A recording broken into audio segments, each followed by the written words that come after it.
Bonsoir, Bonsoir frère. comment tu vas? Très bien par la grâce de Dieu. Pas plus tard, il y a au moins 45 minutes, le match de Arsenal face à Paris Saint-Germain s'est terminé et le score a fini 1-0. Comment tu as trouvé cette confrontation-là? Bon, c'était un bon match parce qu'on a vu le football, on a vu le ballon circuler des deux côtés. C'était un bon match, mais il y a encore le match retour qui est là. Donc rien encore gagné pour le PSG. Comment tu as trouvé Dembélé côté offensif?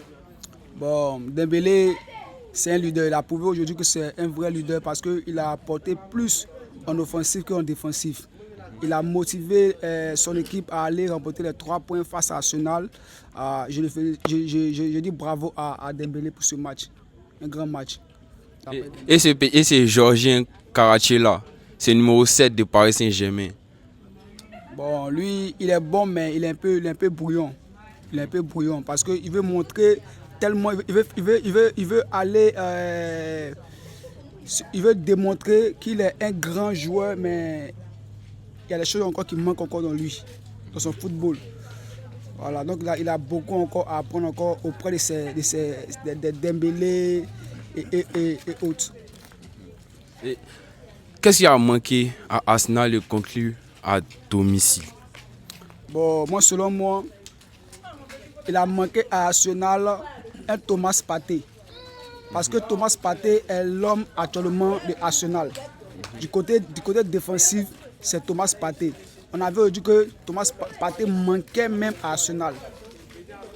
Dans ce milieu d'Arsenal, il a manqué beaucoup de passes et une bonne ligne de défense. Oui. Il a manqué à Arsenal du côté défensif. On n'a pas vu aujourd'hui un grand Saliba qu'on voyait souvent dans les matchs en Première Ligue. Et encore aujourd'hui, on a vu que le Arsenal manquait du Ghanéen, Thomas Partey. Voilà, c'est ce qu'il a fait. Parce que Thomas Partey, c'est l'homme actuellement de Arsenal. Il récupère et donne ça à Odegaard pour pouvoir distribuer. Alors qu'aujourd'hui, Odegaard devait aller récupérer pour distribuer. C'était pas OK aujourd'hui. C'était pas OK. Donc ce soir, Paris Saint-Germain a été à la hauteur face à Arsenal à domicile. Ils sont partis les gagner chez eux. Ils ont montré une démonstration de force chez eux. Donc c'est à féliciter. C'est du Ivoirien, franco-ivoirien Désiré Doué. Comment tu trouves son jeu? Bon, Désiré Doué, c'est une pépite. Hein. C'est un talent à suivre. Voilà, c'est un talent à suivre. Aller voir jouer, je me souviens de Neymar. Par ses touchés, par ses déplacements, je me souviens de Neymar. C'est un futur ballon d'or. Un futur ballon d'or. Parce que ce type-là a quelque chose en lui. Je crois qu'avec le temps, il va encore plus s'exprimer encore. Voilà, c'est ma vision pour lui. C'est un grand. Avec ce jeu que Arsenal a montré ce soir, penses-tu que le retour, ils pourront faire une bonne remontada, ils pourront revenir dans la rencontre? Bon, je vous parle même en tant qu'un supporter d'Arsenal. Moi, je suis un fanatique d'Arsenal. Le match n'est pas le jeu n'est pas encore fini. On peut perdre 1-0 chez soi et aller se qualifier. Plus même, si Arsenal arrive même à faire 1-0 au PSG, on va en prolongation.